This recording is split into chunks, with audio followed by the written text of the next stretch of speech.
Xo'p, aziz obunachilar, navbatdagi avtomobilimiz K5 avtomobiliga propan ustunovka qilib berdik. Ya'ni bunga shu darajada ideal qildik, zavodskiy qildik. Aka, qaysi joydan keldingiz?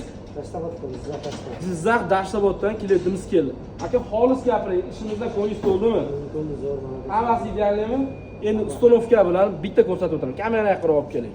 Xo'p, bu avtomobilga qilib bergan ishlarimiz ahamiyat berib qo'yasizlar. Birinchi o'rinda doimo zavodskoylikni biz zavodskoylikka urg'u beramiz.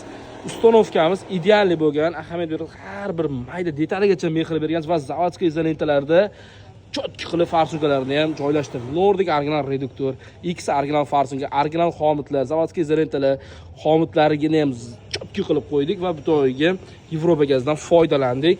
Xudo xolasa, orqa qismiga keladigan bo'lsak, bu avtomobilimizning orqa qismiga mana shunday ideal holatda 61 litrlik kafolatli bo'lgan balonni ustunovka qilib berdik.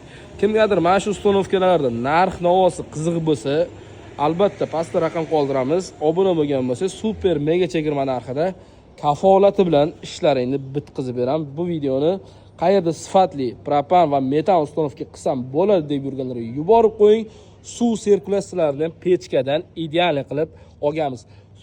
Reduktorda qancha sirkulyatsiya yaxshi bo'lsa, qaytarib o'tamiz. Har bir videomizda aytyapmiz.